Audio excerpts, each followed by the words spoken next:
Всем привет, Канайсар достор, как у вас дела?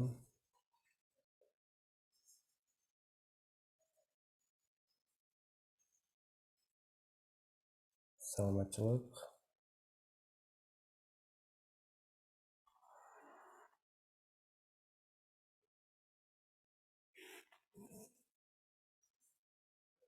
Так, друзья, давайте потихонечку начинать.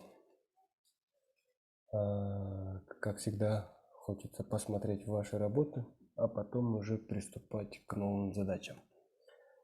Вижу руки, это хорошо, радует. И давайте начнем с Мерим.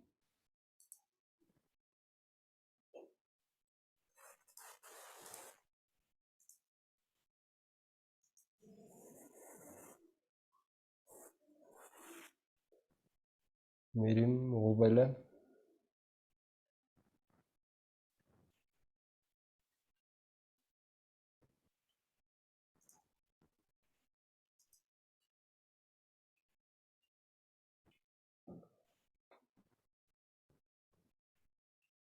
Звук, Мерим.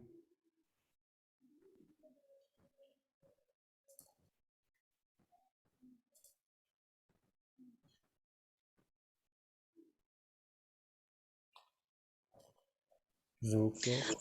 Теперь слышно? Ой.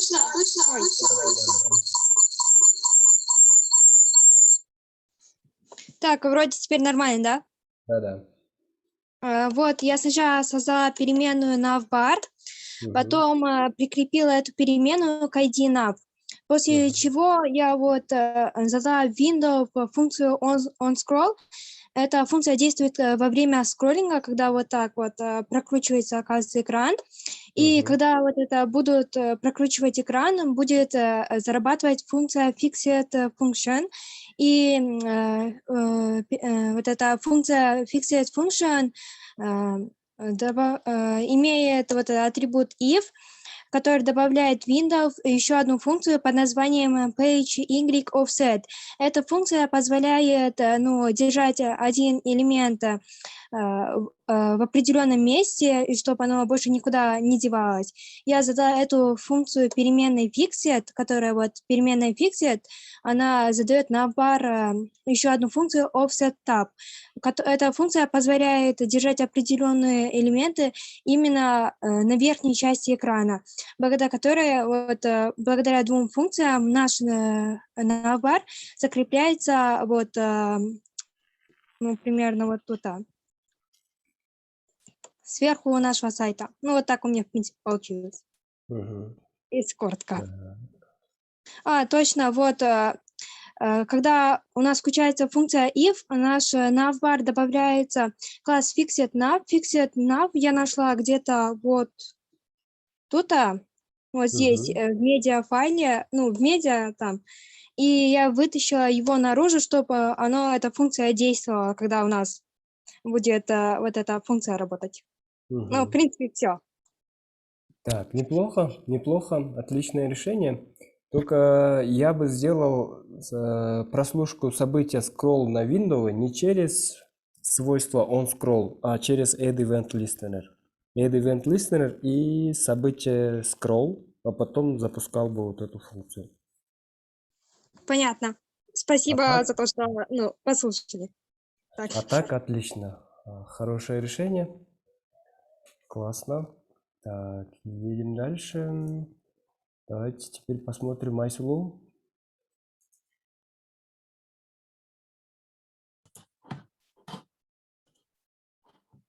Здравствуйте. Здравствуйте.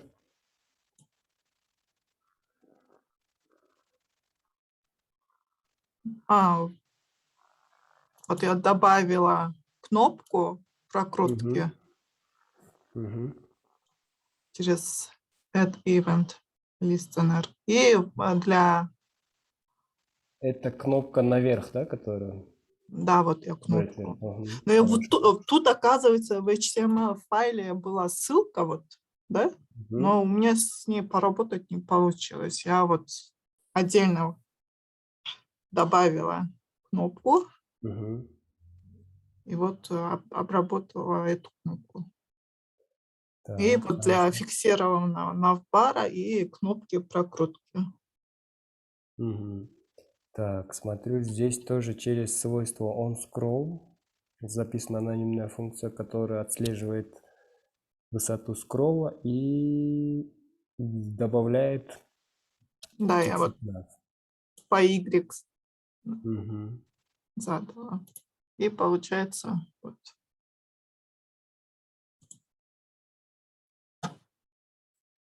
Так, фиксированная есть. Так, хорошо. Но вот Спасибо. эта кнопка наверх добавлена чуть раньше.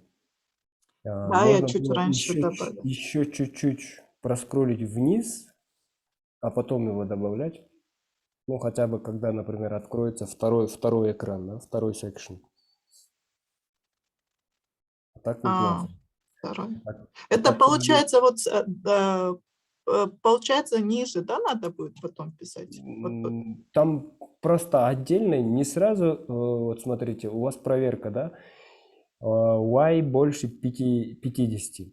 Да. Я бы добавил бы отдельную проверку для document getElementById, mybtn и там style display block.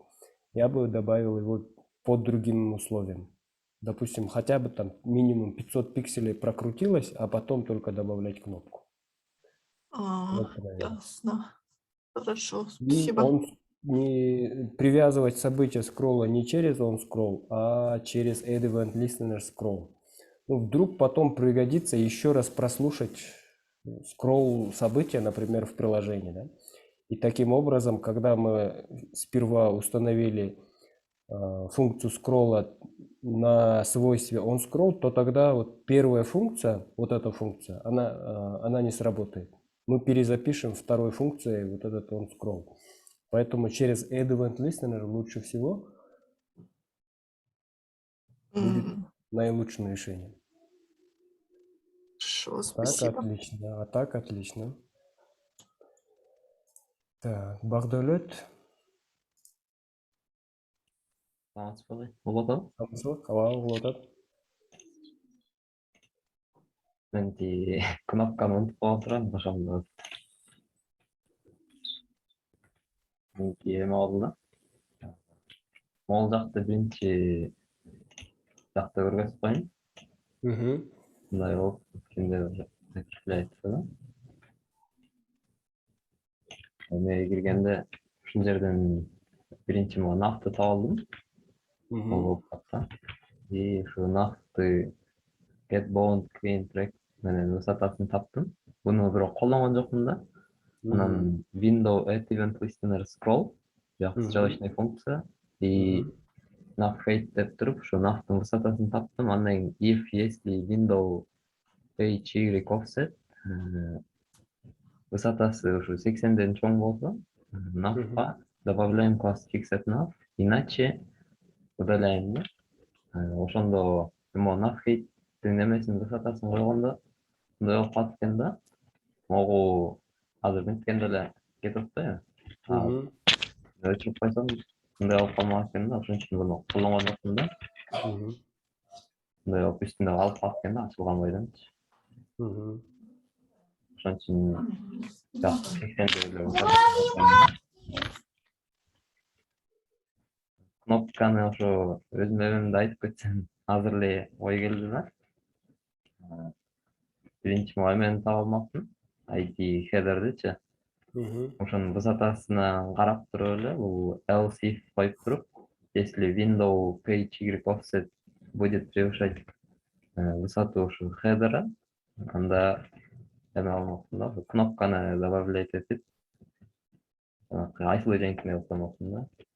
Ооба, Ошондо койсомун да. ооба, жакшы. Решение жакшы болуптур. Жакты мага. Молодец, Багдалет. Отлично. Так, и Асель. Аселдикин көрөлү. Саламатсызбы, баарыңарга. Саламатсызбы? Так, сейчас.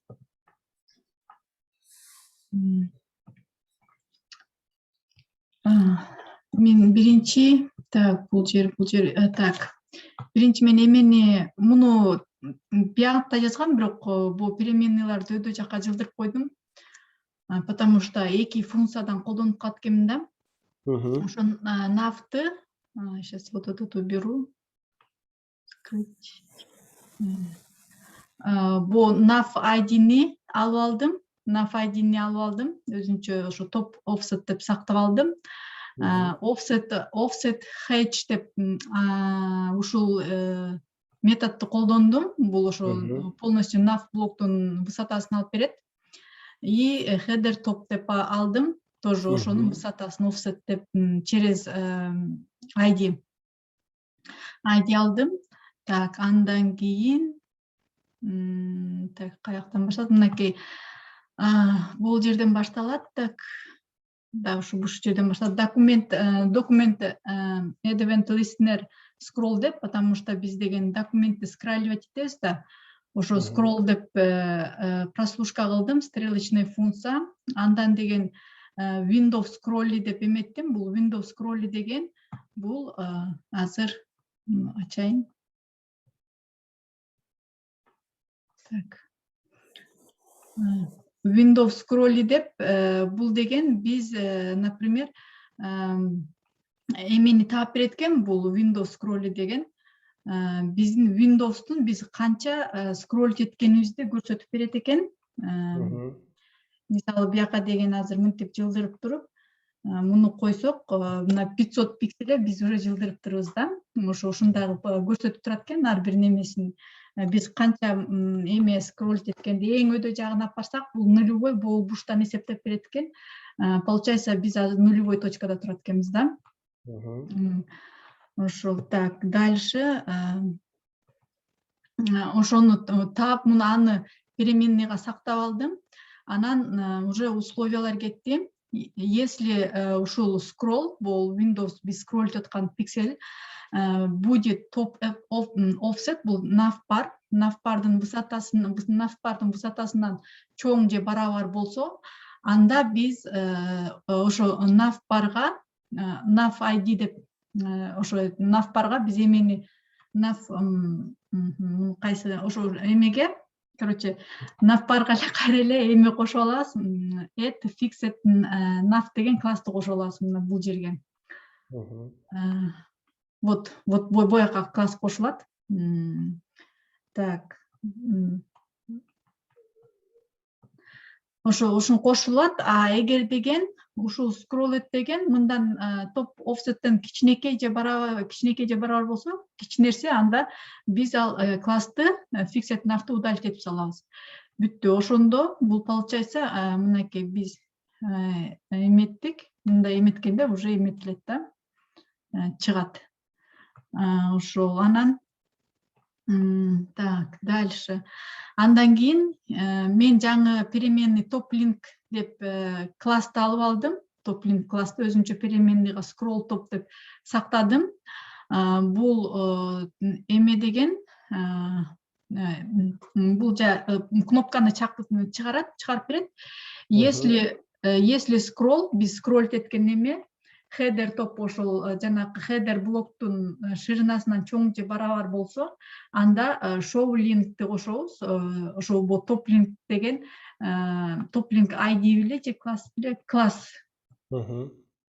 Вот класс ушул линк менен алдым. Бул потому что бул уникаль экен, бул scroll link деген башкаларга да кошулган экен. Ошол ушу экинчи класс менен алдым топ линкти.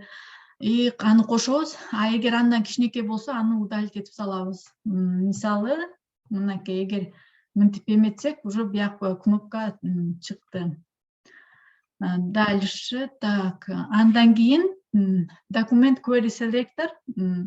Муну өзүм көп окудум, бирок дагы до конца түшүнгөндөй болгон жокмун, бирок ошо примерно ушундай кылдым. Документти прослушкага кылдым. Документтен полностью бул эмелерди алып алабыз, ссылкаларды. Бул href тегтеги href деген атрибуттагы атрибуттун бул слешке чейин, ушул жерге чейин полностью биз эмени список кылып алып алабыз. Полностью ошо query selector all менен, аны болсо for each менен перебирать этебиз. Link деген бул переменный, ар бир link переменный. Стрелочный функция менен линкке прослушка кылабыз, add event listener деп клик коебуз и анонимный функцияны ачабыз. Анан бул ошол тhisке, например, ошол линкке кайсы кнопканы басылса, ошол кнопкага биз эме кылабыз, prevent default деп. Prevent default деген бул ар бир браузердин өзүнүн функциясынын автоматически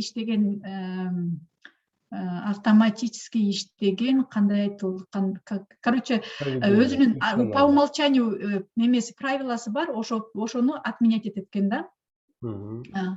И ошону биз отменять этебиз. Дальше потом биз деген let href деп жаңы переменный создавать этебиз. Азыр бул биз деген биринчи деген бул только бул слешке чейин, слеш бул ашка чейинки эле биз эмени албадык, мына буларды эле албадыкпы. Ошон үчүн биз дальше анткени деген мындан ары ар бир ссылканын аттары ар кандай, ошон үчүн биз ар бирөөсүн алып алышыбыз керек. Ошон үчүн href деген переменныйга this деген ошо басылган кнопканын атрибутун алабыз, hrefти. Substring 1 деген бул деген substring деген кесип алат. Бир дегенде индекс менен алат. Ошондо бул hrefтин полностью ичиндеги бул сөздү алып берет. Бул сөздүн биринчи индекстен баштап аягына чейинки сөз алып берет, потому что биз уже решетканы алып алганбыз. И ошону решеткага кошуп берет, получается. Ошо то есть решеткага кошпой, ошо решеткага кошпой, решеткасыз бирден ар жагын алат да сөздү. Анан атрибут scroll target деген бул эмеде документ get элементи href. Получается биз ошол эле ссылканын эмесин атрибутун алдык, href полностью ошо слэш менен чогуу эмесин ID-син алып бияка сактап койдук. Мен муну просто өзүм үчүн жазгам. Анан кийинкисинде болсо element position деп эмени переменный, бул scroll target, мынакей ушул жака бул атрибутту алып берди да, атрибутту алды. Ошол атрибутун get бул, короче, ушул функция деген бул эме кылып берет экен. Например деген бул функция деген, например, бол блокту биз алсак, ушул блоктун бол буруштан ушул блокко чейинки высотасын алып берет экен. Получается биз мынтип скроллить этет экен да, пиксель менен биз высотасы кетип атпайбы, пиксель деп. Ошо получается ушул документтин эң башынан баштап ушуга чейинки высотаны алып берет экен бул. Так, ошо топ деген бул высотасы экен, анан ошондой эле width деген бул ушул буруштан ширинасы ушуга чейинки, ошо ортосунда турса ошону алып берет. Эки түрү бар экен да. Следующий переменный offset position деген бул мен уже математический эмет. Element position'да ушул, например, ошол высотасын таап берди ошол блокко чейинки. Ошондон топ offset'ти алып таштайм. Получается nav эмени да, на бол блокту, nav блокту высотасын алып таштайм и ошону ушул переменныйга сактайм. Андан кийин уже функция өзү кетет. Window scroll by, бул scroll by деген ошого чейин скроллить этип бер дегени. Например, биз деген клик кылганда секирип сразу автоматически ачылып калбайбы, биз болсо аны автоматически эмес, smooth, медленный кылып ачып беребиз. Ошондо Window scroll by деп туруп, анын ичинде топ offset position'ды беребиз. Мынакей бул высотасы, ушул высотага чейин сен скроллить этип бер деген код. Ошол smooth деген бул медленный деген, үч эле түрү бар экен. Smooth, анан inheritпи, ушундай автоматически резко и auto деген это ар бир браузер өзү каалагандай деген экен. Ошондо деген бул получается мынакей бул мынтип скроллить эткенде бул чыгат. бияка же блок жабылганда бияк чыгат, муну басса бияка келет, муну басса бул ушунусу жакшы болуп атат, ушунусун эметпейт да мындай эгер башында турса ушуну басса бул about us деген кирип кетип атат, а ылдый жактан өдө кылса мындай туура кылып берип атат да. Ошол мынакей home иштеди. Анан мен деген кечке эметкеним муну деген резко чыгып бул экран секирип атпайбы? Ушу экранды бул медленный чыкса болобу деп аябай издеп таппай койдум. Ошо сизден сурайын деген мындай резко мындай скачок болбой кылса болобу деп, анимация сыяктуу. Ошол, рахмат. CSS'те транзишндарды алган жоксузбу? Өчүргөн жоксузбу? Транзишндарды коюп көрдүм, анан койсом чута же туура эмес койдумбу, же туура эмес блокко коюп аттымбы, билбейм, меники ошо чута болбой койду. Башым ооруп кетти. Scroll by'дан болушу мүмкүн. Себеби бул жерде scroll to деген метод жакшыраак колдонулат да. Scroll to? Азыр көрөбүз решение ава. Window'га scroll by эмес, scroll to метод колдонсок. Жакшы, бирок решениялар жакшы. Жакты? Рахмат. Давайте смотреть мое решение. Так, здесь все закрываем. Так, в прошлый раз мы остановились на функции NavToggle, да? Мы его сделали. Дальше нам нужно было сделать фиксированную навигацию, добавить кнопку. Еще я вам сразу решил показать вот этот скролл через по кликам ссылок, да? По вот этим элементам, чтобы когда скролл проходил у нас, прям по краю, прям в край открывался, в видимой области показывался тот секшн, на который мы скроллим. Вот. Как все это организовано? Сперва находим навигацию, да? Это у нас getElement by ID nav. Если мы посмотрим HTML, вот у нас есть навигация с ID-шником nav. Мы его находим. Что еще нужно? Для показа кнопки нам нужно найти его. Это в HTML у нас в самом внизу есть ссылка с классом scroll-link плюс еще top-link. Топ-линк он будет уникальный, поэтому Бахдолет, по-моему, показывал, да, как он находил. Вот. Находим этот элемент по уникальному классу топ-линк. И дальше начинаем прослушивать события скролла на Windows. Мы же скроллим в Windows же. Наиболее подходящий элемент это получается Windows. Вот, на Windows вешаем скролл события и запускаем функцию. Когда у нас запускается функция, мы должны сперва вычислить высоту именно скролла. Чтобы узнать, докуда мы проскроллили, для этого заводим отдельную переменную, называя его scroll_height, и сюда записываю window page y offset. То есть по вертикали получаю позицию, куда мы доскроллили. Потом нужно получить высоту навигации. Называю эту переменную navHeight. И как мы его получаем? Мы обращаемся к navbar, который мы уже ранее нашли, и через getBounding client_rect оттуда вытаскиваем высоту height. И дальше такая простенькая проверка. Если вот этот scroll_height, где мы получим высоту скролла, да, будет больше, чем высота навигации, то мы навигации добавляем класс fixedNav. fixedNav он уже прописан, который в CSS он уже прописан, который устанавливает position fixed, там топ и так далее. То есть закрепляет навигацию на верхнем блоке, да, с position fixed.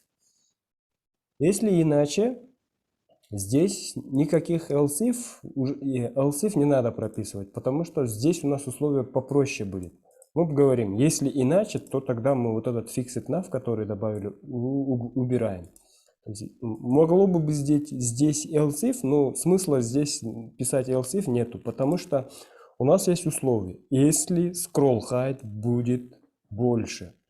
Другое условие, которое потенциально мы можем проверить, это меньше, да? Вот, поэтому либо срабатывает вот это условие, либо else. Поэтому else if здесь будет излишне. Вполне хватит условия else. Дальше для добавления кнопки добавляем еще одну проверку.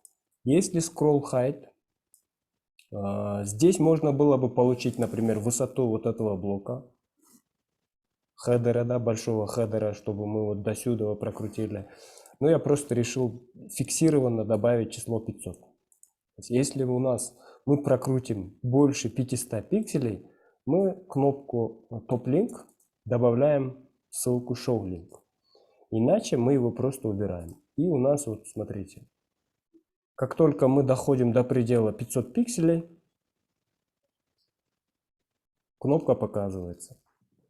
Если скролл уже меньше, убирается. И вторая проверка тоже здесь срабатывает. Если скролл уже будет меньше высоты навбара, у навбара убираем класс Fixed Nav. И таким образом у нас получится навбар такой прозрачный. Так, дальше. Теперь покажу реализацию вот этого скролла. Smooth скролла по ссылкам. В прошлый раз я вам рассказывал, да, его можно оставить, вот эти ссылки, через свойство Smooth Scroll, который написан, например, на HTML в CSS, да. Но он не так хорош. Он не так хорош, потому что он прям впритык в притык, край в край не показывает, не доскраливает до нужного элемента. И его лучше было бы сделать с помощью именно JavaScript. Находим все вот эти скролл-линки. Это все ссылки, у которых имеется класс scroll-link. То есть в HTML, если мы посмотрим в навигации, вот у всех ссылок есть класс scroll-link.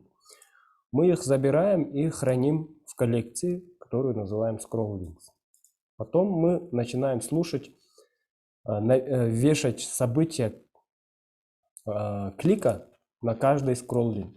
Scroll-links обрабатываем через for each, запускаем функцию, каждую ссылку берем как линк и линку добавляем add event listener click и запускаем функцию. В функцию обязательно передаем event объект, ну, чтобы узнать, на какой элемент вообще был клик и отменить вот это дефолтное поведение ссылки. Помним, да, у ссылки, если то есть у ссылок всегда по умолчанию есть поведение, и она перенаправляет на тот элемент, который прописан в href. И вот это поведение нужно отменить, поэтому event prevent default. И смотрите, вот, через event prevent default, когда я кликаю по ссылкам, здесь не добавляется, URL не меняется, и скролл дальше будет происходить, как мы задумывали. Теперь дальше. Завожу отдельную переменную, называю его ID. Сюда мы будем записывать ID-шник, на котором был клик. То есть от ивента забираем current target и через get attribute href. Ищем href и через slice забираем один. То есть, как показывала Асель, нам нужны из ID-шника вытащить только вот название. Home. Решетка нам не нужна, поэтому мы через слайсом нулевой элемент просто откидываем. Дальше находим элемент. Элемент это у нас document get element by ID и сюда передаем ID-шник. Нам же, получается, нужно же доскроллить до того элемента, у которого есть вот этот ID-шник. Да? И ищем этот элемент, и его ищем именно get element by ID и передаем вот этот ID-шник, который ранее находили. Далее вычисляем navHeight. Это navbar, get bounding client rect height, высоту. Еще нужно вычислить высоту контейнера. Это у нас links контейнер, самый верхний, который оборачивает вот эти ссылки, да? Вот здесь. Высоту отсюда вытаскиваем. И высота fixed nav. Fixed nav. Если элемент fixed nav, то navbar class list contains fixed nav. Делаем проверку. То есть вот в этой переменной будет храниться только значение либо true, либо false. И таким образом дальше уже будет у нас идти вся логика. Так, после того, как мы все элементы нашли, ну, еще здесь временная, такая, можно сказать, изменяющаяся переменная, которую называю position, и сюда записываю элемент offset top. Вот. У элемента, который, до которого мы хотим прокрутиться, вот, например, я кликаю на Our Service, мы скроллим до Our Services, да, и нужно вытащить вот эту высоту этого элемента. Плюс еще от него нужно отнять высоту навигации, минус элемент offset top, и от него вытаскиваем nav height, и таким образом получим position. Вот, теперь проверка. Здесь стоит восклицательный знак, что означает, мы переворачиваем то, что вот здесь написано fixed nav. Если fixed nav будет true, то здесь будет false, как бы, и записываем position. Position равно position минус nav height. И дальше проверка. Здесь уже жестко закодировал как какое-то минимальное число. Но если nav height будет больше 82 пикселей, там скажем условно, то position будет добавляться position, мы еще добавим высоту контейнера. То есть вот смотрите, когда, например, у нас навигация адаптивная получится, высота же будет больше, а мы хотим кликнуть about, плюс еще нужно добавить такую логику, чтобы, например, если мы кликнули на about, мы должны доскроллить до about, и нужно закрыть вот этот открытый панель, да? Иначе будет странно, если мы докрутим до куда-то, а потом оставим открытым вот этот раскрытый navbar. Поэтому здесь нужно еще добавить высоту контейнера на position. И сама прокрутка до того нужного элемента, как мы его делаем? Мы просто в window назначаем, применяем метод scroll_to, который прям принудительно доскраливает до нужного элемента, и здесь мы должны передавать position. Это слева сколько там пикселей, и там сверху сколько-то пикселей. Получается, мы left оставляем 0, потому что по горизонтали мы никуда не будем скроллить. А нам нужно скроллить именно до того позишена, который мы вот здесь вычислили.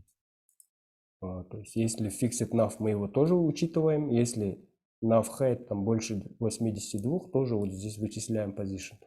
И получается в window говорим вот scroll to, и сюда передаем вот этот position, переменную нашу. Вот и все. И смотрите, потом links к контейнеру задаем высоту 0. Именно закрытие элемента самого контейнера, да, вот, который скрывает вот эти ссылки. У нас-то CSS написан так, что этот элемент, высота контейнер, как бы вот эти менюшки, они скрываются именно с помощью position. Точнее не position, а высоты, да. Нужно установить сюда нулевое значение, чтобы вот этот панель скрылся после того, как на нем будет клик. И получается в JavaScript links к контейнеру задаем style height, нулевую высоту. И вот смотрите, кликаю products, мы прокручиваем до products, и элемент навигации скрывается. Кликаю about, мы его тоже докручиваем, и здесь элемент скрывается. Точно так же работает в десктопной версии, получается. Вот. About, services, products, и у нас таким образом происходит scroll. А scroll to top он будет автоматически работать, потому что у него есть тот самый класс, который мы искали, да, это у нас scroll links. Вот этот. Для него официально ничего прописывать не нужно. Его нужно просто показывать или скрывать по позиции скролла, да, в зависимости от того, сколько мы проскроллили и так далее. Вот. Скроллим, до home доскроллили, about, services, products и все остальное. Вот. И таким образом мы прям впритык, край в край будем доскролливать до нужного секшена, прям вот как здесь. Вот. И дальше уже, чем мы будем сегодня заниматься. Ну, вот этот лендинг давайте будем заполнять уже каким-то контентом, чтобы он еще был более такой функциональный. И что мы сегодня будем делать? Мы сегодня в Section About будем добавлять вот такие табы. Здесь будет слева изображение, справа вот такие табы. Вот сейчас активно стоит вкладка About Us. И здесь показывается контент вкладки About Us. Если кликаю Our Mission, например, то контент уже меняется на контент вот этой вкладки. Our Goals и здесь вот этот контент. Переключаемся обратно, вот About Us и так далее. Так, давайте я вам покажу теперь верстку, чтобы вы имели представление, от чего отталкиваться, как дальше работать.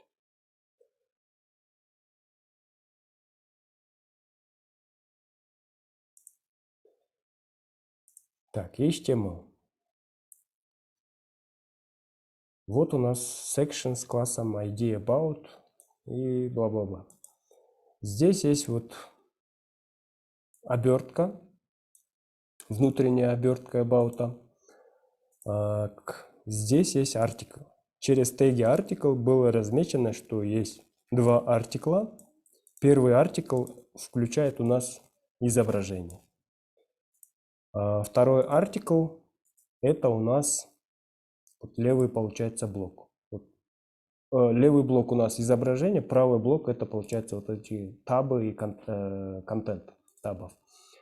Внутри есть контейнер, btn контейнер, это контейнер для именно кнопок.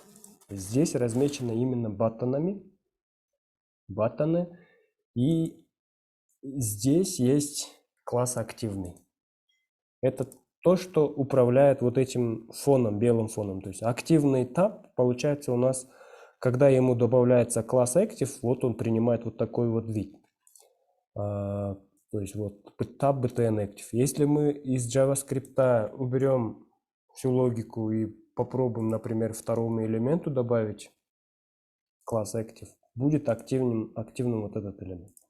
Но сейчас у нас все завязано. Сейчас у меня уже как бы готовая версия. Я вам показываю вот эту разметку, вот это приложение. Да? По умолчанию всегда первый элемент должен быть активным. Ну, чтобы пользователь видел, да, что вот эта вкладка активная. Так, вот. Получается у нас контейнер с отдельными кнопками. Потом идет отдельный div about content, который включает 3 дива, именно контентная часть для каждой кнопки. И смотрите, здесь дивам тоже задан класс active. У них есть еще общий класс content, но есть еще active, который как раз таки делает активным тот элемент, на котором завязан. То есть получается у нас первая кнопка связана с первым дивом. И смотрите, у этого есть data атрибут about us.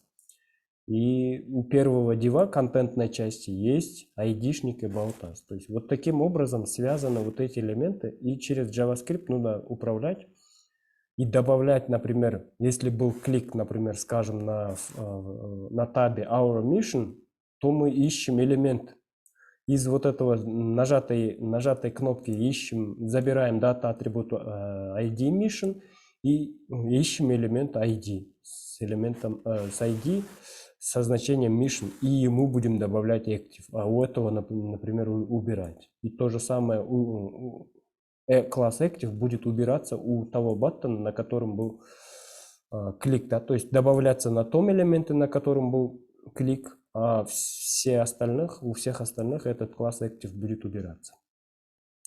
Вот таким образом связаны вот эти дивы с контентной частью, с их табами. Ну а все остальное это CSS, как все это выглядит. Нужно ли обязательно связывать через Data ID? Желательно. Потому что когда вы будете, допустим, сюда записывать данные из базы данных, вам легче будет записать это в Data ID. Там, скажем, из базы пришло список массив, например, ссылок или массив строк, которые нужно записать в вот эти баттоны. Да? Как их лучше всего записать? Нужно обработать вот эти баттоны и сюда подставить, взяли из массива. Да? Это наиболее лучший и безболезненный способ. От дата атрибутов не бойтесь, друзья. Это отличное решение. Его специально придумывали для логики JavaScript. Поэтому больше старайтесь Data ID управлять. Вот таким образом они связываются. И я думаю, вы уже догадались. Или хотя бы уже у вас есть представление, как уже дальше с этой логикой поработать. Zip-файл уже есть, верстка есть. В Notion, в разделе упражнения, tabs Node.js. Вот. Верстка есть, вам оставляется только JavaScript, дописать JavaScript. Ничего прям тратить время на стили не стоит. Это просто тот же стиль, который вы в прошлый раз видели, чуть-чуть уже докрученный, добавленные вот эти классы вот для контента.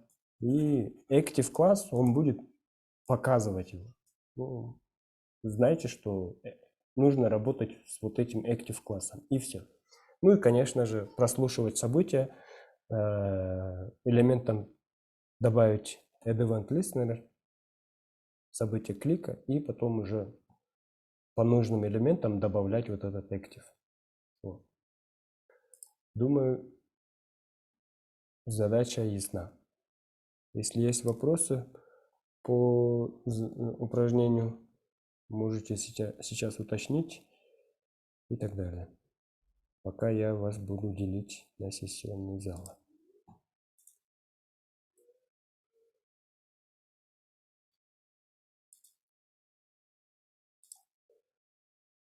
Так, ну, как обычно, 40 минут. И поехали.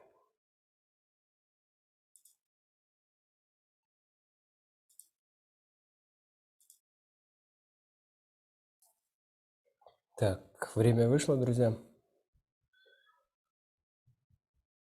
И что у вас есть показать?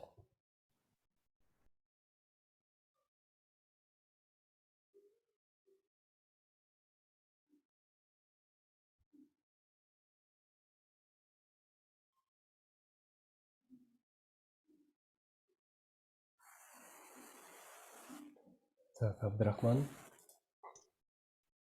Так, Саламат Свагай. Самачалак. Так, сейчас сразу коду. Смотрите, у меня вот, ну, прям немного осталось, вот очень немного. Мне осталось только у других. Я работал через класс, сразу скажу. Просто через датасет какие-то ошибки выходили. Сейчас я, допустим, у других кнопок remove сделаю класс. Сейчас. 2 минуты. Я думаю, сейчас кто-то выйдет, и я пока что не поднимал, чтобы закончить, потом показать.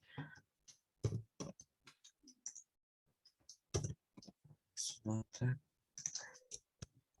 Я кнопкам отдельный класс дал. BTN1, BTN2, BTN3, вот так вот.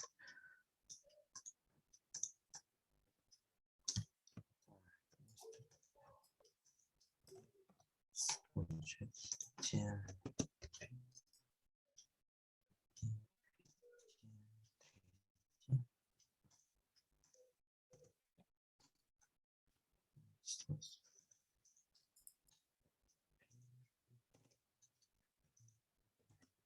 так, все.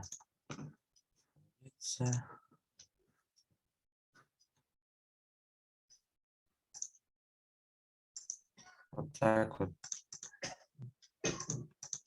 Так. Что-то со вторым проблемой. То есть с третьим.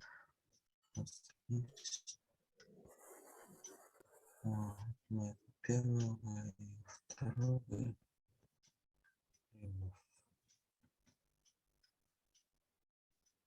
Что-то здесь не так.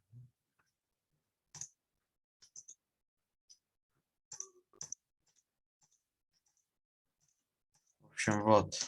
Мгм. Вот чему я успел. Так, в принципе, неплохо. Только здесь для 3 кнопок получается три отдельные функции. Да. Я не хотел просто пока заморачивать, потому что я думаю, много времени уйдет. Пока я датасет работал, уже половина времени ушло, и думаю, через классы буду работать уже. Ну, Просто вот выбора здесь не было. все три функции практически одинаковые. Делает одно и то же, добавляют, удаляют класс.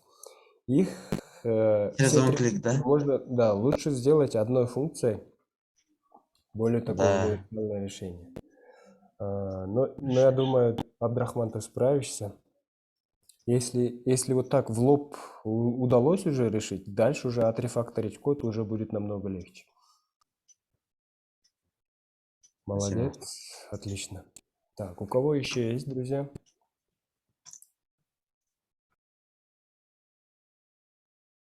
Так, видимо, ни у кого нет. Давайте я вам покажу. Так.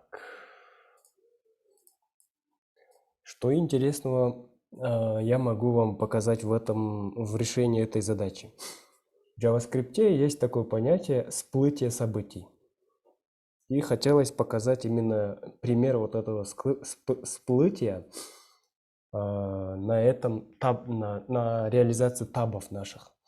Смотрите, что такое всплытие? Всплытие события – это когда, вот смотрите, у нас есть форма, внутри есть div, внутри есть абзац. И если я нажму, например, вот на P, срабатывает обработчик события клика на самом P, да, на абзаце. Потом дальше этот же обработчик уже передается родителю. Родителю абзаца это у нас div. И смотрите, вот у нас отрабатывает div. Дальше форма. И на этом завершается обработка событий. То есть события могут передаваться цепочками от самого внутреннего элемента, потом его родителю, если есть еще родители, еще этому, потом вот по цепочке, пока у нас дом элементы не закончатся, вот эти события могут передаваться. И это явление называется всплытием. И смотрите, это всплытие можно использовать на нашем проекте, как это будет реализовано. Вот здесь мы закончили, дальше находим следующий наш элемент. Это about. Создаю переменную about, сюда записываю document query selector about. А что у нас за класс about? Это тот самый article, правый, можно сказать, правая колонка внутри нашего about section. Вот эта часть. Вот этот целиком, вся вот эта правая колонка, можно считать как артиклом. Да? У него есть родитель чисто для стилизации, который включает левый блок и правый блок, да? Два артикля.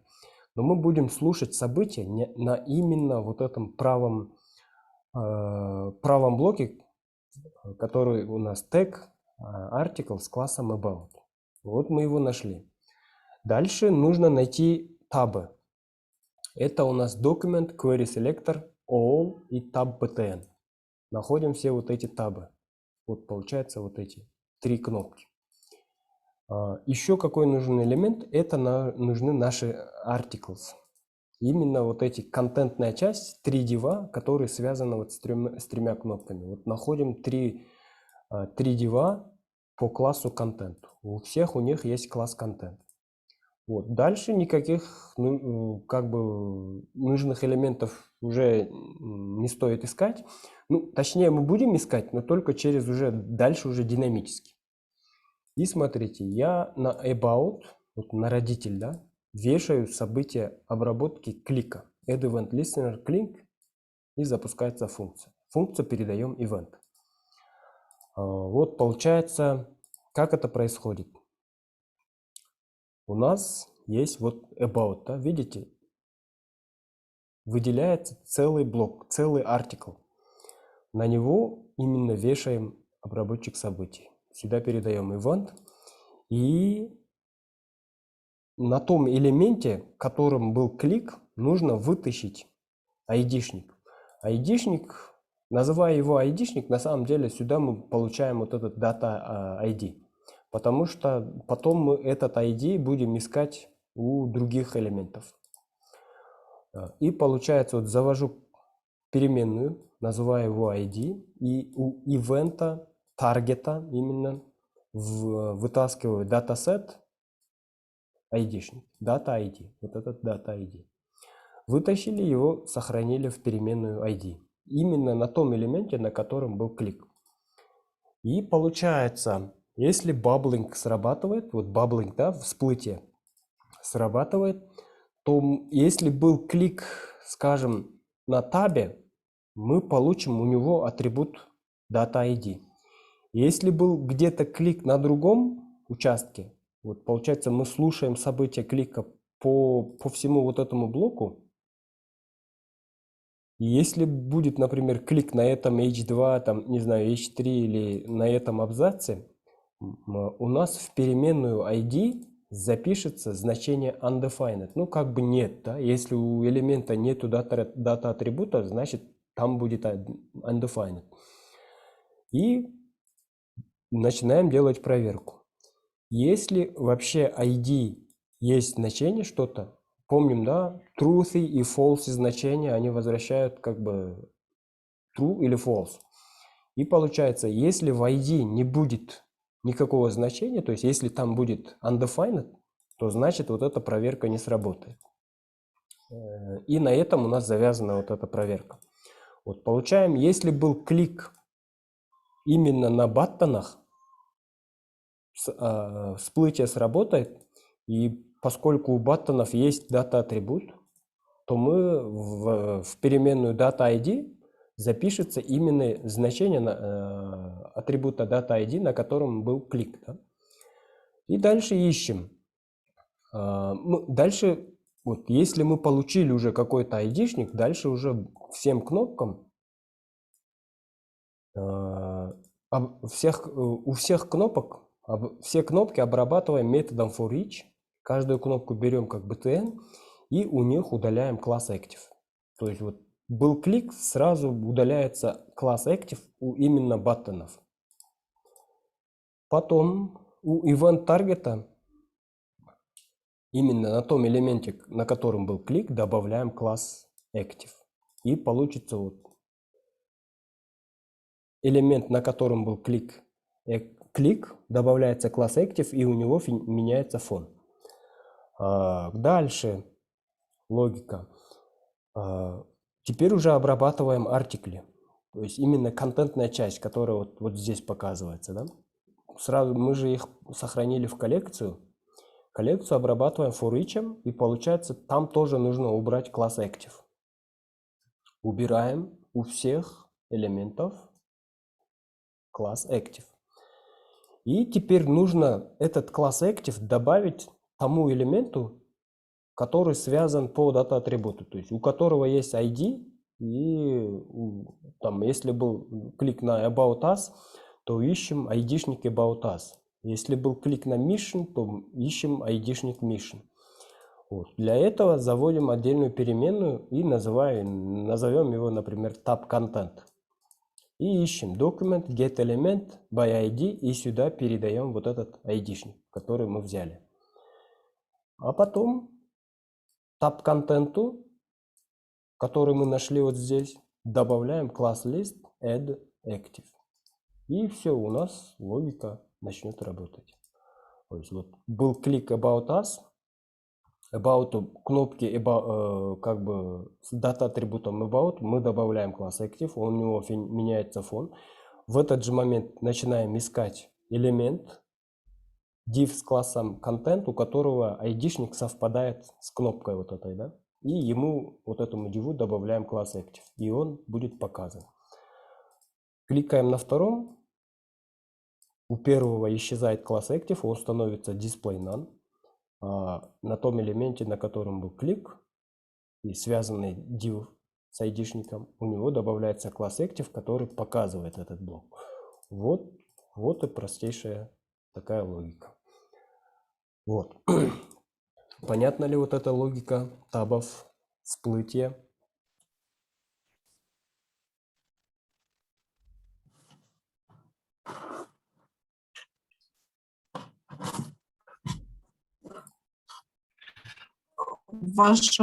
Вот Так, Айсулу, микрофон еще раз. ваш код, он же для любого количества, да, получается, вкладок Да. используется. Если мы сейчас добавим, то он тоже будет Вот работать. Да? смотрите, добавляем еще один, например, таб. Скажем, например, hello. Добавим сюда еще один div. Ему назначим hello. И здесь, чтобы увидеть разницу, напишем hello. Вот, ну, здесь чисто стили, да, элемент не помещается, поэтому он переносится. About us активный, about us показывается. Mission показывается. Goals. Так, там мы кнопки не поменяли. Вот. Здесь добавляем hello. Будет клик на hello, покажется hello. Вот таким образом. Так, вот так организовывается работа табов. Если, ну, это именно тот случай, когда можно обработать клик уже на родителя и рассчитывать на всплытие. Без всплытия тоже, конечно, можно это получить кнопки и потом сравнивать контент айдишником и тому добавлять вот эту логику. Но тогда кода может стать чуть-чуть больше. Ну, это тоже не критично, да, скажем. Так, всплытие это и таргет? Нет. Всплытие это то, что... Вот смотрите, вот здесь что было? Вот в примере, например, Learn JavaScript есть такой кусочек кода, который показывает всплытие. Вот и есть разметка. Каждому через атрибут onClick добавлена какая-то функция, да? А именно alert form на родителя, на div внутри формы div alert, на абзаце p. И вот смотрите, я совершаю клик в абзаце, в пределах абзаца, да, на территории, можно сказать, этого абзаца. Кликаю, происходит этот алерт. И здесь показывается текст P. Дальше это же событие передается уже родителю. Это родитель у нас у тега P получается div. И срабатывает событие div, как бы alert div. Нажимаем ОК. Дальше это же событие клика передается в форме. И показывается у нас текст теперь alert form. Вот это и есть всплытие событий. То есть, когда внутреннему элементу мы что-то навесили, это событие может передаваться дальше по тегам, да, по родителям. Это и есть всплытие. Почитайте вот эту статью на Learn JavaScript «Всплытие и погружение событий». Вот. Дальше, что у вас будет в домашке? Домашка тоже будет практическая, можно сказать. Нужно реализовать аккордеон, например, в блоке services. Вот у нас есть, мы, как бы, скажем, сделали section about, и давайте наполним теперь сервисы наши. Что от вас требуется? Нужно добавить вот такой вот аккордеон. Это будет какой-то, не знаю, любой какой-то элемент, справа иконка, и после элемента идет какой-то текст. Клик по этой иконке, вот смотрите, когда элемент раскрыт, здесь иконка меняется на минусик. Ну, скажем, когда элемент уже скрыт, можно кликнуть на плюс, и вот таким образом у элемента будет показана скрытая часть. Обычно такие аккордеоны делают, например, на frequently asked questions, да, когда есть вопрос, кликаете по этому вопросу, снизу вываливается вот это объяснение, да, ответ на этот вопрос. И примерно такую же логику становится, как бы сделайте в блоке services. У нас services пустой, сюда добавьте аккордеон и попробуйте его реализовать. Он остается на месте. То есть аккордеон, они идут в таком порядке, в котором они написаны в HTML. Да? Менять их порядок, ну, в принципе, смысла нету. Допустим, если вы будете менять порядок, то смотрите, вот, я нажимаю на втором элементе, у нас браузер подскачет, этот элемент кинется на первое место. Ну, будет некрасиво. Лучше всего оставить на месте, просто элемент надо показывать, скрытую часть. Остается только предложение, например, описание услуги, да, название услуги. Если человеку интересно, он нажмет плюс, и здесь вот этот блок растянется и покажется вот скрытая область. И, допустим, выбирает вторую услугу, нажимает таким тоже образом, элемент будет вытянут по высоте, и снизу покажется, например, абзац, описание этой услуги. Вот, это называется аккордеон. Вот. Дома постарайтесь его сделать, реализацию, а на следующем уроке я вам покажу его. И дальше будем просто работать. И здесь в блоке, например, services там, или products, что-то еще сюда можно добавить, какой-нибудь user interface. Вот. Домашка понятно всем?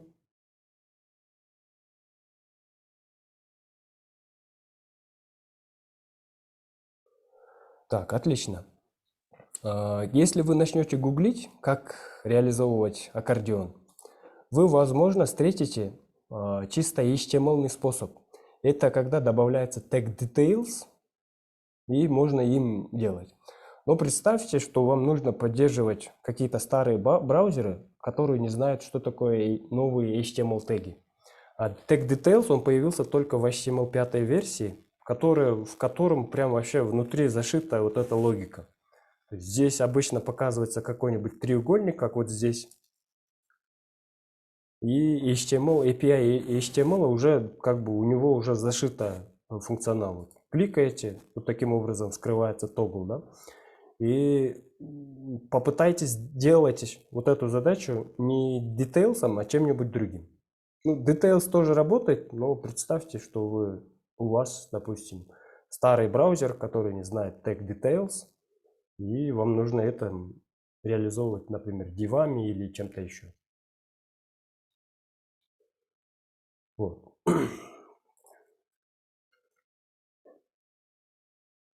Tag details. Tag details, вот посмотрите в Гугле, что это такое.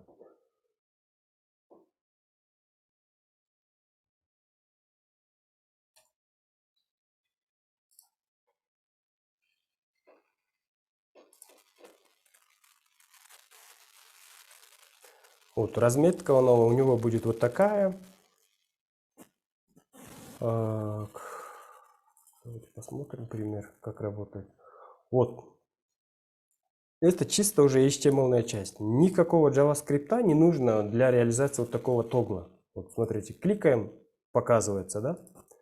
Ну, tag details, представим, что его нет. Мы делаем какой-то проект, где нужно поддерживать старые браузеры, которые не знают, что такое tag details. И ну, там, здесь потенциально может быть, например, div или какой-нибудь другой тег, да, группирующий.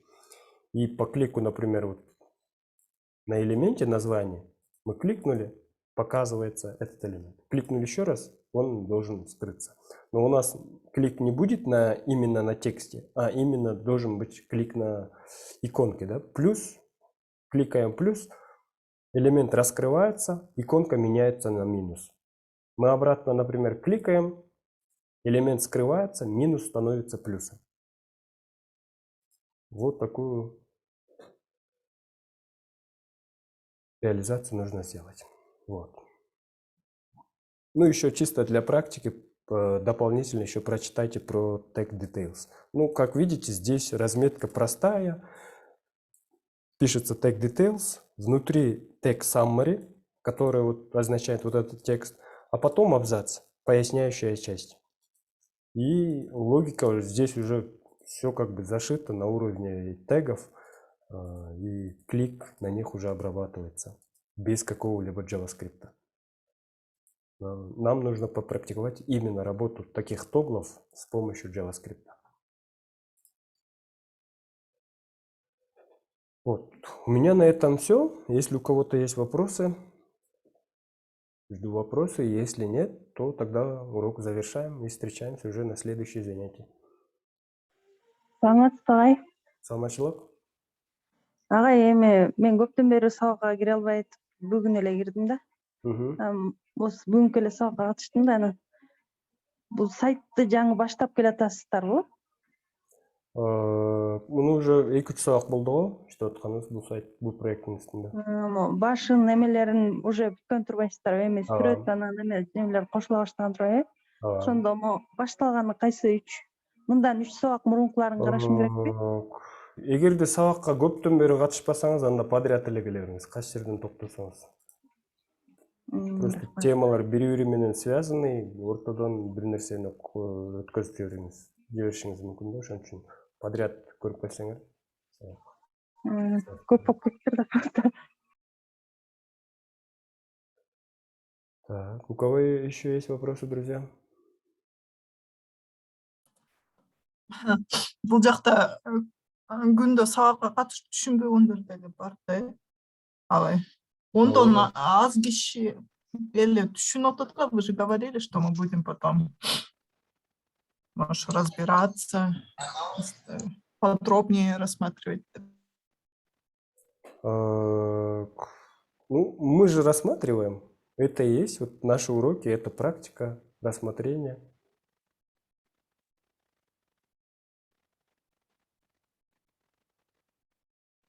Старайтесь просто не пропускать занятия, вовремя практиковать, не откладывайте на долгий ящик. Если вы что-то пропустили, один урок пропустили, все, дальнейшие уроки уже смотреть как бы смысла не будет, потому что одно связано с другим.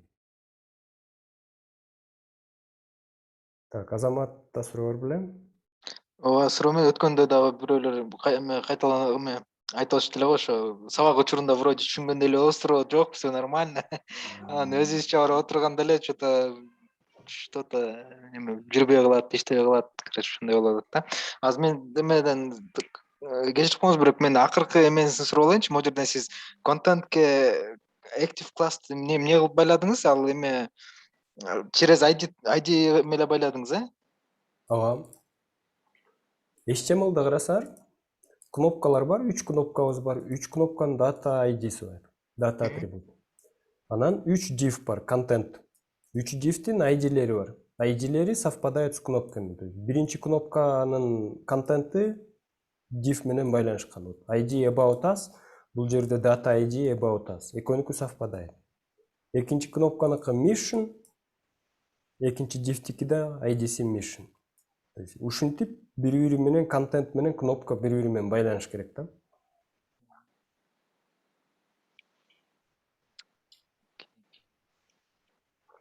Анан клик болгон элементте, мисалы үчүн mission'да клик болду. JavaScript көрсөтүп коюш керек. Так, JavaScript'те, окей. JavaScript'ин общий эле архивке салып коелу. Ошонго. Так, эгерде көрөм десеңер. Ошондо рахмат.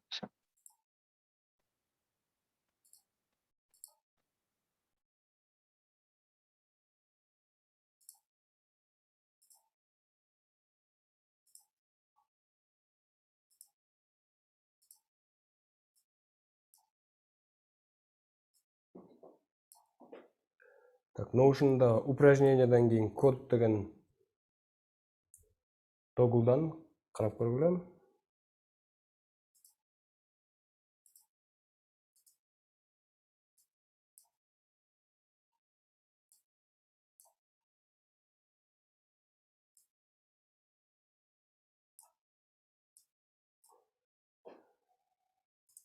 Так, мынакей.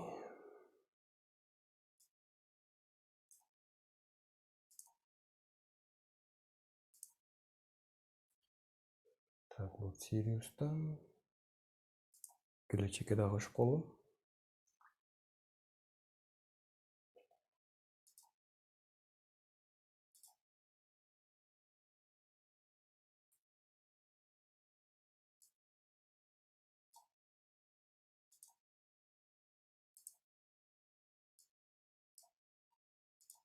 Мынакей бул жакта.